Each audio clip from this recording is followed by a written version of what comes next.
Hello, everybody, and welcome to the Wait, What Are We Talking About podcast, episode 210. My name is Bret, a.k.a. Enigma9011, and there's Artemis. You can catch this podcast live over on twitch.tv/Enigma9011. You can drop a follow over there. You get notified when we go live, so you join in on the fun and chaos and conversation with us as we record. But if you can't catch it live, that's A-OK. Go over to YouTube and podcast services the very next week, where it's broken out topic by topic and put as one big video and MP3 for your amusement on the following Friday. Last but not least, wherever you're watching, listening to this, if you drop a follow, drop a sub, wherever, whatever that might be. It may seem small, but it just helps the channel grow. So if you take the time to do that, we would love and appreciate you for it. Ready, Moose? It's your time to shine. Audio listeners, you always miss out. The Moose Cam. Do. Moose Cam. Are you done? You got your hellos in there? Of course, now he's done. Anyways, so yeah, let's jump on into the podcast. Kind of one giant topic that we're going to split into two. Let's talk about PAX East 2024. So this was my first time going to PAX, so I wanted to talk about how the weekend was, how the experience was, how the convention was, and then later on we're going to be talking about the demos and the games that we decided to try out and got our hands on over this weekend. So if you guys don't know what PAX is, very, very quickly, it's a 4-day event. Twice a year, PAX East, once, PAX West, other time. I don't think there's other, there used to be other PAXs, a PAX South, maybe somewhere else, but those are the two that I know of.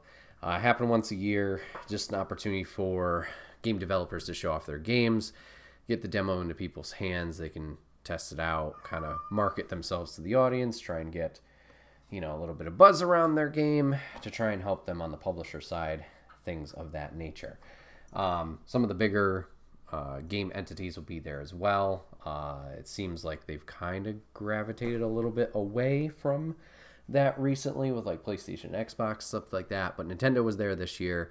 So along with those games, there's also plenty of panels that you can check out with developers talking, some fun panels from fans, and then there's also the tabletop side of things as well. There's lots of tables that you can just bring your own board games, hang out with friends, play, along with vendors and booths specifically aimed towards that genre with D&D and other board games and figurines and whatnot. So yeah, it's a wide variety show, and I really enjoyed my first year going there. I've debated it for a while now because I know a lot of my friends go and some other content creators that I watch and follow on Twitch or YouTube or whatever it might be, they go from time to time. So this year, man, Artemis is really on a tear. He really has a lot to say about the convention, how he was not happy he didn't go. So I was debating it for a while, wasn't sure if I was going to go, decided to finally pull the trigger. But when I wanted to go, I was just going to go Saturday initially. And by the time I looked at the tickets, Saturday was sold out. Turns out that's their most busy day, which makes sense. So we ended up getting a Sunday ticket, and I was like, all right, this will be cool. I'll dip my toes in, see what it's all about. Maybe say hi to some friends, and we'll go from there, see if this is something down the road that we want to keep up with. Reached out to some friends prior over at the trophy room. I was like, hey, heard you guys are going. Looking forward to seeing you Sunday. And then I got the bad news. We're not going to be there Sunday. We're actually traveling home then. And I was like, oh, all right. Makes sense. But sad face. And then fate decided to smile upon me. So we shouted them out probably before recording, but doesn't matter. Once again, 6-1 Indie. For the past couple of years, they host a showcase. So this is just an opportunity that they decided to take upon themselves to showcase a bunch of indie titles that bigger ones you may know of, smaller ones you don't know of, give them a little bit more of a limelight and show off the games prior to PAX as people are kind of ramping up for the event. Well, they hosted their most recent showcase, which you should go check out over on youtube.com/61indie. And along with like the kind of advertising, I guess, for the convention, they're like, hey, we have a Saturday pass that we're going to be giving away, do all this stuff and you'll be entered. And I was like, oh, okay, well, might as well. So did that, and we won. We got the Saturday pass as well. Shout out to Mike Clancy, who I met for the first time this weekend. He had the extra badge and was able to give it to them to do the little giveaway. So I was able to go Saturday, Sunday. Awesome. I can go see my friends. I can see the content creators that are going to be there. Win, win, win, win, win, right? So it turns into all hands on deck panic. Not really panic, but like, oh, plans really changed. Because initially, with just the Sunday ticket, I was like, all right, I'll leave here. I'll drive, the 3-hour drive, go to the convention, and then drive home. Do the same day. Just, whoop, see what it's like. Do that all tight knit in a bow. Well, now with the Saturday thing, I'm like, well, I'm not driving back and forth twice. That'd be stupid. Now I got to get a hotel. So now I'm like, all right. Luckily, I'd already kind of been looking at hotels because I was even humoring the idea of like, do I get a 4-day pass and then just not use the Thursday, Friday because it's too late to call into work for now, but at least that would get me in Saturday. This was prior to even learning about the giveaway. I'm like, nah, that doesn't make sense. That's just, too little, too late kind of thing. But that stupid thought in my head and already pre-looking up hotels actually helped. It came down to the point of like, all right, when do I want to drive? Do I want to drive now Saturday morning and then go convention and leave, Sunday normal? Or should I go out Friday and then I can rest, get plenty of sleep, get the full day of the convention in on Saturday and go from there? So decided to do that. We're going to drive out Friday. I booked a hotel Thursday, immediately after getting out of work. And we're all set and ready to go. I lucked out. Things weren't super expensive. And I was able to get out of work even a little bit early too. So I was able to, jumpstart on the drive Friday night. So great. Okay, perfect. Everything is turning out sunshine and rainbows. And that's when the luck ended. So the drive was going fine, went great. I had a podcast I was listening to that was around that 3-hour mark. So I'm like, oh, this is perfect. Just get through this. Time's going to fly by. Traffic wasn't too bad. Luckily, I was avoiding a snowstorm as well. I was driving away from it. Nailing it. I'm supposed to get there originally 7:50-ish. I think I was supposed to get to the hotel. I get 30 minutes out from the hotel. I happen to go around this car. Everybody's safe. Everybody's fine before I even start this story, so nobody has to really, bite their fingernails and get worried. So I go around this car. Just happen to go slow. Whatever, whoop, just go past them for a little bit. And I'm like, all right, I'm going to get back over. Check my blind spot. It's important. Do that. Start shifting over. I commit. As my head returns back to the front, I notice, there's a giant hole in the road or something. I don't know. It was dark at this point, so I couldn't really check too many details, especially in that fast of a time span. I'm like, I'm already committed. This is going to suck. Just, your typical pothole. Boom, boom. You'll hit it. Whatever. Well, it was pretty big. Hit it. And I'm like, great, whatever. My car starts shaking. And I'm like, all right, well, hopefully this is just whatever it is, the residual, the impact of it. Maybe something was on the road, is now kicked up on the tire and stuck there, like roadkill or whatever it is. And we just got to get past that point. It'll work itself out. So I keep going for a little while. I think I want to probably say I made it another 5 minutes or so. And then I hear a pop. And I just start going, no! You're so close. Pull over to the side of the road, throw the hazards on, get out of the car eventually, because Massachusetts did not want to pull over for me in the side of the road, just panicking here. Get out, move over to the side, and I had blown a tire. Lovely. So yeah, little bump in the road for this journey down. Everything worked out. Like I said, everything safe, fine. Nobody got hurt. Nobody was in danger. Everything was A-okay. Got a tow truck. Guy was very nice, very helpful. Answered all the questions that I had. We luckily had a donut in the car, so I was able to then circumvent back to a gas station to inflate that a little bit more. and carry on my merry way down I-90 with hazards on and slowly make it to my hotel. So, make it to the hotel. Hotel was very interesting. I don't know why bougie keeps coming up in mind of like the descriptor for this hotel. It was fancy, but fancy in terms of like unique, not in like, ooh, that's really expensive. Ooh, that's really, high class or whatever. It was just very different than your, I guess you would say, standard hotel. They got like a little robot that will deliver like room service to you, and then like they have kiosks that you could check into. There's still people there. You could do that. There's a valet system to park your cars. They don't have their own garage, or they do, and they're just like, that's how they sneaky get some extra money, even though it's a third-party company. It doesn't really matter. And then the rooms are small, but concise and pretty nice. Plenty of outlets and plugs, USB, normal plugs, so you can charge your devices or hook them up to the television, stuff like that. Like they had an HDMI port just readily available if you had something like that you needed to plug in or wanted to plug in for display. Backlight on the TV, you could set it to reactive to what the TV was showing and put those colors on the wall, or just whatever custom color you wanted to. Bathroom setup was nice, but not really the most private. So I mean, for me, I thought it was really nice.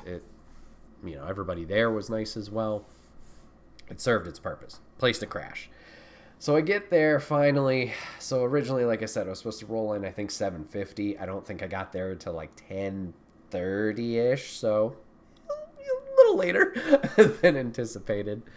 So got there. Finally was able to calm down and, be like, all right, we got here. We're safe. But now I got to figure out the tire situation. So I'm like, all right, great. Somehow I was able to sleep through the night. Didn't sleep the best, but got up early. Figured out the garage situation. Luckily, I found somebody who was able to take me in, swap all that stuff. So then it was the fun jumping around of like, okay, show floor opens at 10. All right, I got to get over there. Because I still didn't have my badge at this point. So, like I said, shout out to, hello, green screen. Like I said, shout out to Mike Clancy. He had the badge, and I was communicating, once again, lots of shout outs to 61 Indy. I was talking to Mike over there. He was kind of like the middleman, and I felt so bad because he was working this whole convention. He works through Vicarious Visions, which, like, not Vicarious Visions, excuse me, that's a game developer. Vicarious, period. And they do like PR for certain games and help them in the marketing side, I guess you could say. He'd probably be able to answer better than what I'm explaining. So sorry, Mike, if you're listening to this and I'm explaining it poorly. But he's working the convention, so he's there early in the morning. He's like, hey, I'm powering the booth on, setting things up so we're ready for the day. I'll meet you out there. And I'm like, no worries, I understand. Take your time. So got to the convention. You get into the building. Security's very, very simple. They got bag check if needed, and obviously they're checking props for any cosplayers and whatnot. But dropped off the car, got there in time before the show floor opened. I think I rolled in around 9:39. I don't know. Plenty of time before the show. It doesn't really matter. And I go to pick up my Sunday badge because I'm like, well, might as well do this here. I got the time. So did that. That was very simple because everyone else had already picked up their badges, so there was literally no line. It was funny. I walked up to the desk and they had 8 people, and I'm waiting, just to not be rude, who's gonna call me? And one of the ladies is like, you can go with anybody, it doesn't matter. I was like, hey, good morning, everybody. Just went to the first guy there. But yeah, I got the badge. That was simple too. And then I was waiting for Mike. He, like I said, being the middleman, was like, oh yeah, we'll get the badge from Clancy. You'll be all set. So caught up with Mike. Big hug. I think this is the first time I've really had a big conversation with Mike. I've known him for a while, or at least known who he was. Probably Kind of Funny Prom was the first time, which my memory's but I think that was 2017, maybe 2018. And then I had seen him one more time in person with, even before they were 6-1 Indy, when it was still kind of NYC. They did a meet and greet with Kind of Funny flying out there. I decided to go into town for that. But he was hosting that too. So it was like barely a quick conversation like, hey, can I help? No, you're good. Okay, great. So this was the first time I think I really had a conversation with Mike, and it was great. Mike's very kind, very generous with his time, but we talked about the convention, and like I said, he was there to try and help the the pass over the badge. Unfortunately, he had to go back, but he had let Clancy know where I was. So I was like, all right, I'm not going to move from this spot. So it's very clear, because I don't know what this guy looks like. He has no idea probably what I look like. So this is just going to be, the random, are you so-and-so? Oh, great. But I lucked out, waited there for a few minutes, and I noticed, also from 6-1, Kyle walk in, Harry walk in, and then a third gentleman walk in. I'm like, that's probably my guy. So big hugs for Kyle. Kyle and I mean, if you guys have been watching the podcast for a while, Kyle's been on a few times. And him and I, once again, our first in-person chat was back at prom. But I'd known who he was for a while with his interactions with Kind of Funny. Harry, this is the first time I met him in person. He was very kind and awesome. And then Clancy, once again, was awesome as well. And very kind with the badge and handing that over. So hung out with these three for a little while. They all had their media badges, so they had some access to like a kind of side room where they could store some stuff if they wanted to, and lockers. So kind of tagged along with them, shadowed them as they kind of took care of their stuff. At this point, I had talked to the garage a little bit. They're like, hey, we need to do this XYZ. Is like, whatever, just do what you need to do. Get me home. But followed them. And originally with the convention, once you got into the main like lobby area, you got your badge and whatever, there was this big queue, line of people in order to get into the expo hall. Like I said, it opens at 10, goes till 6, and that's where all the demos, your tabletop stuff, that's where everything is. So there's this big ass line. And me thinking like, oh, well, these guys are media, they might have their own entrance, whatever, like I probably should at some point head back to that. Nope. It's nice to have friends in high places, because they were able to scoop me in. It wasn't really any special entrance. It wasn't like this is a media only section, but they had a side entrance, and they're like, oh, let's just go in. The thing's opening up. I'm like, oh, sweet. So I got to luckily avoid the crowds there. And yeah, we went right to where Mike's booth was. He was working with Deathbound, which we've talked about on the channel here. And if you want a more in-depth video on it, we've done that, and that's on the YouTube channel, so you can check that out to see that game. But yeah, all of us kind of palled around there for a little bit and chatted, and then eventually we dispersed with Mike working there. Kyle was kind of shadowing him, as this is his first PAX as Vicarious personnel as well. And then yeah, Harry went to go do demos, and Clancy went to go do his thing. So I was like, all right, here's my time.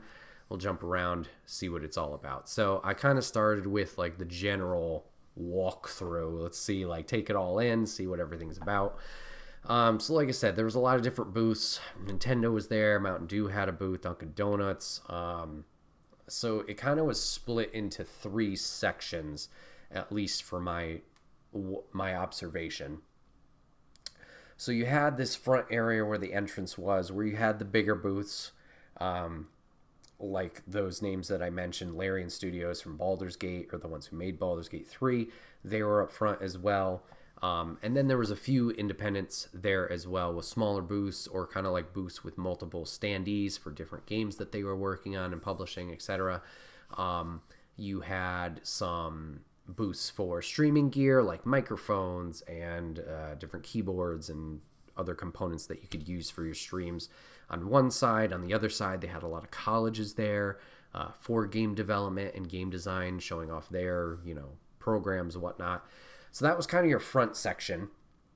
And I guess I should mention, this whole building, the closest thing I could think of in terms of a comparison is like an airplane hangar. And that sounds weird, just how the ceiling was like domed and like has all those cross hatching beams and whatnot, but it's like a huge ass room. And then the rest of the convention center towards the center, or sorry, towards the beginning, the entrance, that's the word you're looking for. They have 2 floors there above the lobby area for panels and whatnot. So second floor with a bunch of like 3 or 4 rooms there. Third floor, same thing for all your panels that they were hosting throughout the week. Excuse me. So first section was those bigger ones. Second section was pretty much the rest of the independent developers, publishers, and their booths there. I would say pretty much all the same size. Some were maybe a tad smaller than the others, but just pretty much like stations set up for you to make a little queue, make a little line. You could go up, play the game, talk to the dev or talk to the rep that was there, see what the game was about. Some people had merch and stickers for their stuff or pins. All of them, had the little QR code thing like, oh, wishlist our game, which I know does help get eyes on their product as well from people who don't have publishers and whatnot. So that was pretty much your middle section. Even the outskirts was even more independence. I think one side also had like some retro game booths for, physical copies or old consoles that you could buy. Some had some more nerd apparel and clothing that you could get, and memorabilia, I guess you could say. And then the third section, so they each have like this big open area in between them.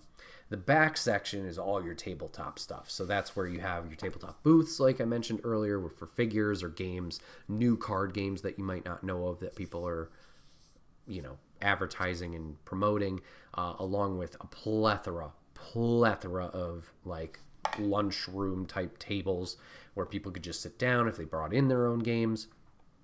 They could do that. Somewhere there was even a PC area that might have been in a different floor, but like you could bring in your PC and I assume LAN party games. Don't quote me on that. There's also food trucks over there that they had in there. Decent variety. I didn't really poke around too much in there to see exactly what they had. And then some tables on each end of the like empty areas for people to sit down, relax, catch their breath, have their food if they wanted to, stuff like that. So there's plenty of space to go around. So I kind of did that initial lap through to see and get a general idea of where things were. Now we're going to take a quick tangent here, talk about where things are. So they give you 2 resources at PAX. 1, they give you a physical map. Great. 2, they have their PAX navigation app where you can see when panels are. You can see what gives you a layout of the expo floor or the panel floors and stuff like that, so you know where you're supposed to go for each thing. Apparently this is not anything new, as the 6-1 crew told me. The navigation sucks. They all have booth numbers, like a 6-digit, 5-digit booth number where it's like, oh, well, this should be simple. I'm located at 13112. That's my booth number. There is no label anywhere that I could see of booth numbers, where things are, anything like that. And apparently, because I didn't grab one, the printout map that they did was totally wrong as well. I guess Nintendo was like a late entry into this thing, and that kind of shuffled some things around. That was not updated for the print map, which was printed prior to their joining in. So navigation sucked. Now I bring this up because with this initial lap, it seems like, and this could be, the cause or the curse of any convention, there's things that you see, and then there's things you don't see. And then it like interweaves every lap you take. You're like, oh, there's a new booth there. Where the fuck is booth blah, blah, blah that I'm looking for? And then you get frustrated and you're like, it's supposed to be right here where I saw it. There was a couple games like that, which we'll talk about more in the second section of stuff I didn't get to play. But there was one I was like, I swore I saw the sign and it's in this area and it's not here. Very silly. So I don't know. PAX got to figure that out. Hopefully better, so things are more easily not obtainable, that sounds weird, but findable. Is that even a word? Waypointing, whatever. So you can find what you want to find and play what you want to play without just being like, oh, here it is. So that was silly. But the first lap was cool. I was overwhelmed by like, I don't know where I want to go. And I feel that was something like, even with the little prep I did before, I was like, I don't know what I really want to play. Nothing was like super calling out to me. And with this being my first PAX, like that was a little weird. And I felt a little weird about that initially. Like, I get it. Conventions obviously are probably a lot of money to get a space, to bring everything there, to have the help. It didn't seem like they really had a lot of signage or like come here type things. It was very, you had to be looking in the right areas at the right time to be like, oh, that looks interesting to me. I should go over to that. And I felt like I had that a bunch where I was like, I see the name of something, but there's not a lot drawing me in. And I don't know if that was just like also my worries with the car, like that was taking away from my experience that morning or whatever it was. But like people were asking like, oh, what are you looking forward to playing today? I'm like, I don't know. Like nothing stuck out to me. And that also could have just been my dumb brain. Like there was things too, like asking about the showcase, like, oh, what caught your attention at the showcase? And I'm like, I live reacted to this thing and I was reacting to a lot of things, but right now I'm just flatline. Boo! Like I got nothing. This one thing. I know there was something else that I was even more excited about. I just felt awful of like, wow, I cannot hold a conversation in terms of certain aspects. Now, I'm going to take a small victory point here, and I know you guys listening to this are going to be like, okay, why is he bringing this up? I would like to praise myself. Hey. I think I did a really good job of socializing this weekend. I know listening to the podcast, you're like, Bret, what are you talking about? You do pretty well with this. And if you do say that, thank you. Appreciate it. That's kind of the point of these podcasts, is to work on my social skills. Nudge, nudge, wink, wink, secret, secret. I don't know. But yeah, this weekend I thought I did a good job of really talking with people that obviously I had known or not had a not great relationship with, but an established relationship with. I think I did a good job holding a conversation, keeping it going, stuff like that. So small tangent there. Just want to say, hey, I did really good, and I thought that was great. It's just when the conversation was turned on my end, I was like, I don't have answers for you. This is not good. I was good more on the questioning side of things than the follow-up. So anyways, sorry, small tangent. We're back. Whoop. So did the initial lap, and then I started jumping into games from there. First day was great, especially for like hanging out with my friends early in the morning, spending a decent amount of time with them, probably the first hour, hour and a half, and then to jump into stuff kind of quote-unquote late. I got like 9 demos in on that first day. I was able to watch a few more games too, as the lines were a little bit longer, and I wasn't able to jump into them, which once again we'll touch upon in the second topic. But yeah, I was like, wow, this is going really well. I'm kind of glad, this is being so productive, especially with the amount of people there. I wasn't sure how many demos I was going to jump into. I had heard with podcasts in the past, like, oh, I had a great day, I did 6. I only played 2. It was like, oh, okay, well, maybe I shouldn't have such high expectations, but to play 9, walking away from that, I was like, dang, I did pretty good. Wide variety of titles, once again, we'll talk about later, but I had fun with that. And then also met some content creators that I knew were in the area, got very lucky, just standing in one line, but was able to meet Chilled Chaos, saw Cortilli, met her real quick. There was other content creators I saw Iffy was there. Ben Starr from Final Fantasy 16 passed me at one point. I think his name is Steve Saylor. I apologize, Steve, if I got your name wrong. He was there. Saw him having a conversation with some people. Nemesis, who does WWE 2K content. I've learned about her recently. I saw her twice over that weekend. All people like I just know from a very top level area, so it wasn't anything where I'm like, oh my god, I want to meet you. It's just like, oh, that's cool, there they are, hey, what's up, that kind of thing. But cool to see them. and meet up with Chilled and Cortilli earlier. Um, so yeah, I think I was there pretty much all the most of the day. I think I left close to 6. Um, Before I talk about that evening and Sunday, how the lines work, because this was something I had no idea either, and Kyle was nice enough to, and Harry were nice enough to explain like how this worked. Because looking around, hanging out with them, it just kind of seemed like mobs at certain places of like, how do you know when you get to play? And I will say some booths did this really well. Some booths did not do this really well. But some of the booths you would have on the outskirts, you would have a tape line of like a queue line of like, hey, you want to play the game? Stand here. You'll get to it. Okay, great. No worries. Other ones, typically the smaller ones, not trying to be like crapping on them or anything like that. It was more of just like, stand here and you might be in a line or you might not be. You don't know. And I get it. It's the real estate space that they have. Maybe they only have one, if not two, one setup that people are playing at, and it's hard to navigate and really get, the flow of people there. So I kind of wish every booth had that. I get it a little bit. It's a little bit more understandable with the size of those booths that they wouldn't give that, I guess, attention to detail there. That's just something I noticed to have been like, oh, that could have been a little better. But for the most part, everybody was in the convention in its entirely, from devs, publishers, to just the other participants. Everyone was very kind and courteous with spacing. Like if people bumped into each other, everybody was apologizing.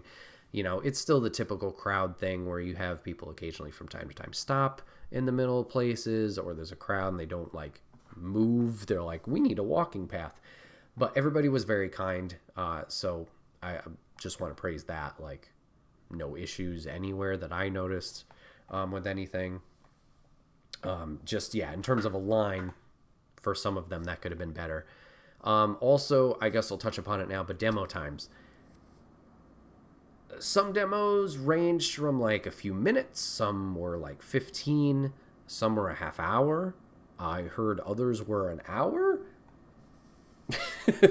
I didn't do anything egregious. I don't know if like the hours was just for like the media stuff inside of things, because I know media gets like bonus time Thursday morning. They get an hour free before the general public comes in there. But for the most part, demo times are good. I will say there was a few hiccups where people were just playing and playing and playing. It's like, how do you not realize there's a line here, like a demo, get a taste of it, get out of there. There was a few stands or booths rather, that like their demos were timed. So for example, Animal Well, they had a timed demo. So the timer was on the screen. It would come up, hey, thanks for playing. Cool. Go to the next person. And then there was some that just had like a little placard. I believe rightfully Barry Arms had literal timers that they were setting for people, so they keep that rolling. But yeah, then there were some demos where it's just like, you keep going. And I was like, okay, great. So I would just hope from a developer side of things, like maybe have some limit. I don't know. Half hour seems like a long time to me. There was one booth that had that half hour limit. I think 15 was a sweet spot. And I was even timing myself at some of these of like, okay, I've been here, scoot out of there. If there wasn't that time management, I guess you could say, or time restriction out there. I'll try to make sure I was scooting out of there when I could. So yeah, just small things there. So Saturday night we leave. Car is all fixed at this point. I left the convention, picked it up. It was all good. Got it back, whatever. Thank God. So that the afternoon I was really able to finally really take everything in, relax, now that weight was lifted off my shoulders. So I will say I got a little bit of... That night was nice. It was chill. I was chilling at the hotel for a while. Didn't go out. Didn't realize that PAX was open later than that time. There was panels that went until midnight, I guess, Saturday night. Not that any of the panels spoke to me, but like just to know I could have been hanging out, I guess, in the area. There was one friend who I didn't meet up with. Shout out to Snowbike Mike. I feel bad, didn't catch up with him. But he was out there for the panels and chilling. But yeah, just kind of hung out at the hotel the rest of the night. And then crashed. And then, yeah, I woke up the next morning. Giant migraine. Was able to fight it off, thank goodness. But Sunday was interesting. Sunday I felt, not going to lie, a little bit of imposter syndrome. Not knowing anybody there, not having anybody there to talk to as the 6-1 crew. And the others that I had met that day on Saturday, who were all very nice. I appreciate them taking the time. Some of them even were like, when Kyle was kind enough to introduce me, oh, you might know him as Enigma. They're like, oh, I'm like, what? Like, you know my username? What do you mean? So not knowing anybody there really felt weird. And then this is definitely a me thing. Like, maybe being better about communicating to people, like, hey, I want to hang out. And like I said, I just let others down by not going out to hang out. But, like, just putting myself out there, I guess, a little bit more and being clear, messaging. I just didn't want to be, like, overbearing as well and being like, hey, because I didn't want to be that person. But it felt a little bit like, oh, people were hanging out last night saying goodbyes, and then I was just chilling here. That is my own thing. That is my own problem. Just want to voice it here because, podcast. So I was feeling that a little bit Sunday, just being by my lonesome, walking around. But yeah, Sunday was fine. It was definitely more of a family type day. I felt like there was a lot more kids there, which is, cool. Just around in comparison to Saturday. I got to play a few demos, but I felt like for the most part, I had hit what I wanted to Saturday, obviously with 9, quite a decent amount. So I hit a few more on Sunday, ones that I had missed out the previous day or heard good things about.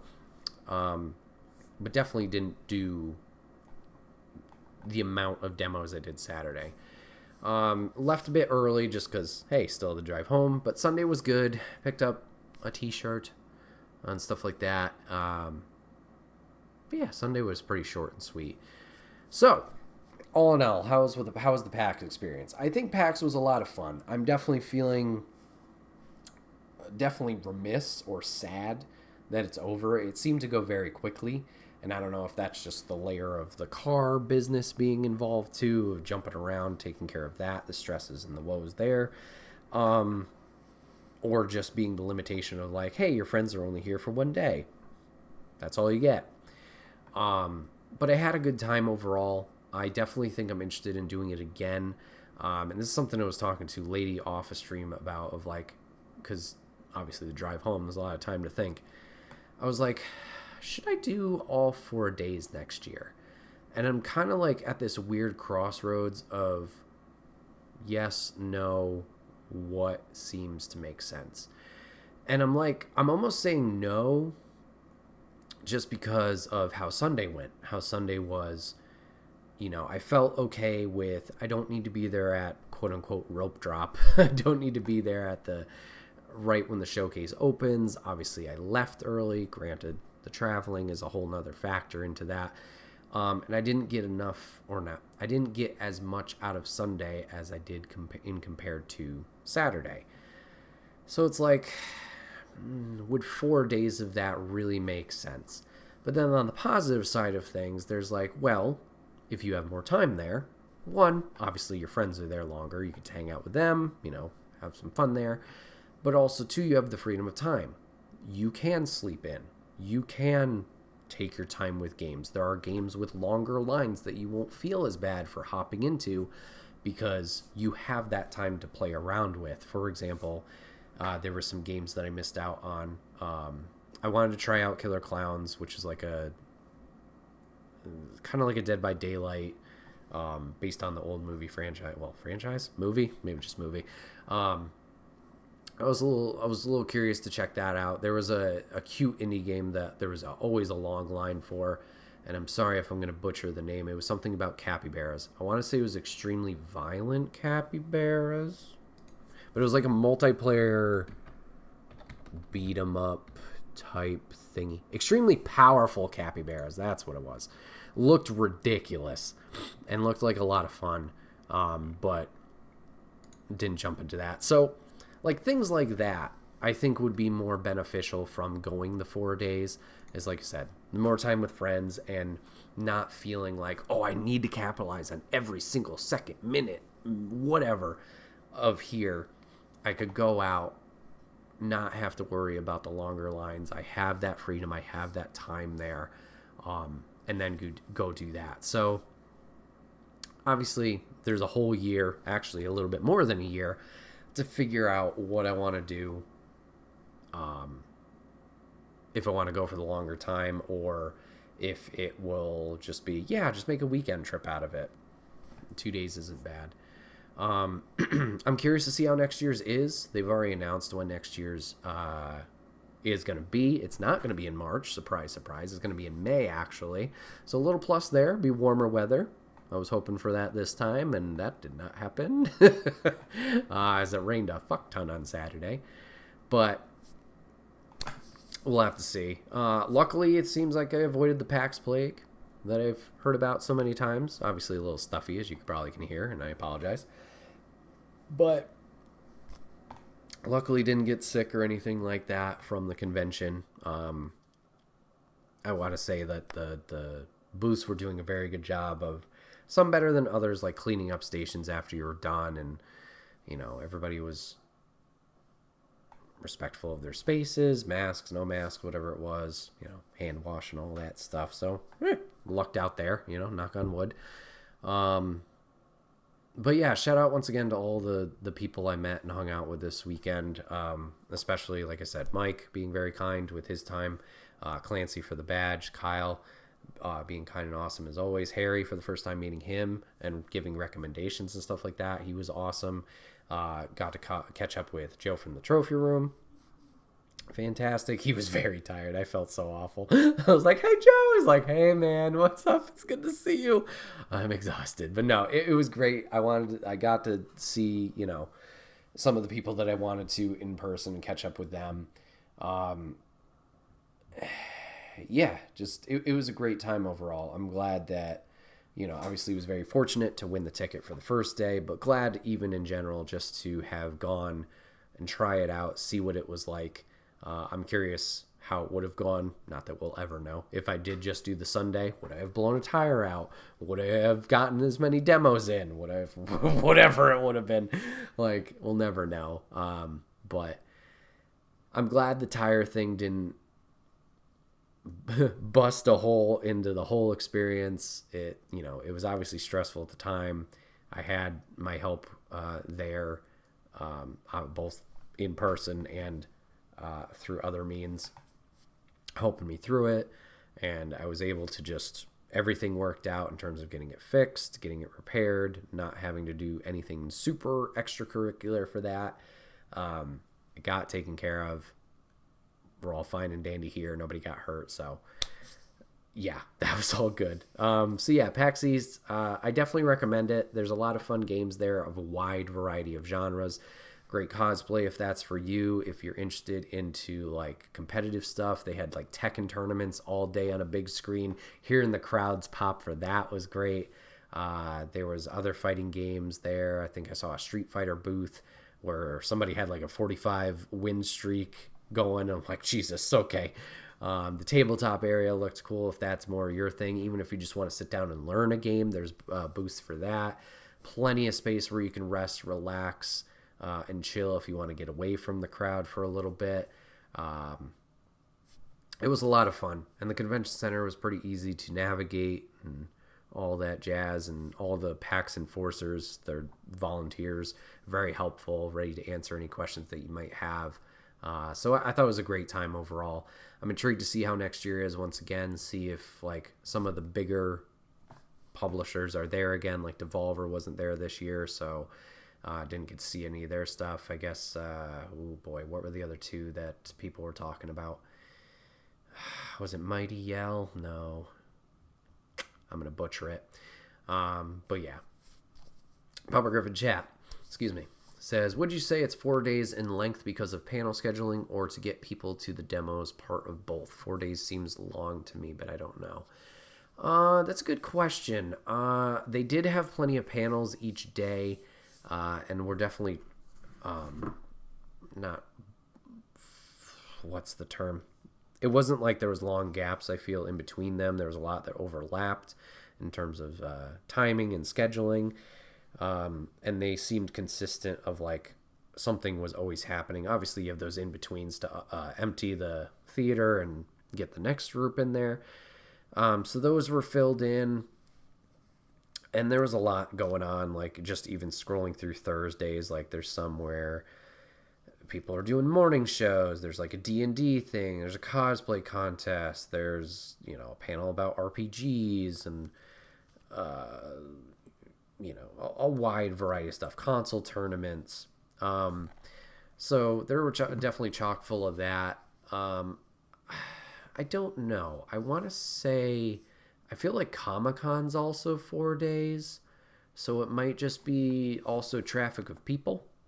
Obviously with the indie demos and stuff, like, hey, a lot of people playing your demo, a lot of hands-on stuff, it's your QA. Kind of, and your marketing aspect for like, hey, go check out our game.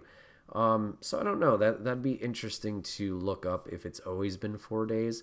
Like I alluded to earlier, or rather said earlier, at least Thursday, only Thursday, media does get that extra hour. So like the media badges can go in there, have that hour free to check out the demos themselves. I know listening to 6-1 in the past, I don't think they did it a lot this time, just with schedules. But people will set up meetings with different booths, from content creators to media personnel. We'll set up booths where they can interview devs or get a longer hands-on demo, whether it's at the booth or behind closed doors. They can do those kinds of things. So yeah, I would say probably more of the people, more of a crowd thing.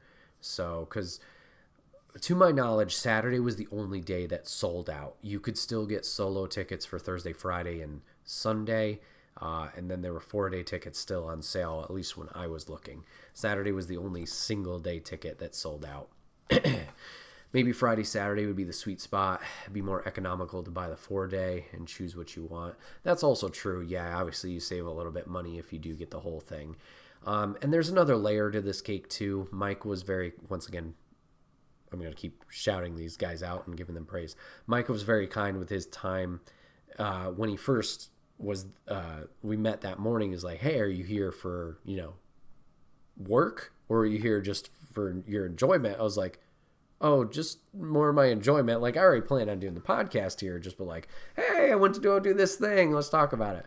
But I was like, oh, just to check it out and hang out. He's like, you should see if you could get a content creator badge. I'm like, didn't even know that was a thing. So he said it seems like it's a pretty low barrier of entry. And he's like, worst thing they can say is no. So I might look into that next year as well. I did see a lot of people like videotaping, getting footage. I think I saw some people interviewing, whatnot. So I might look into that because I don't know what that entails. Like, do they just give you a 4-day badge? I know media, there's a little bit more of like application process. Obviously 6-1 got in there. I know the trophy room had media badges as well.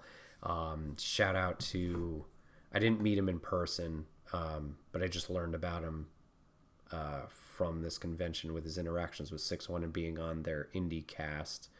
Sorry, just looking on Twitter. CG Danny B, I know he had a media badge.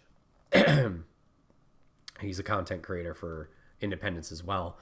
So I don't know like what's the difference between like a content creator and a media badge, but just knowing that's even an option, maybe I'll look into that.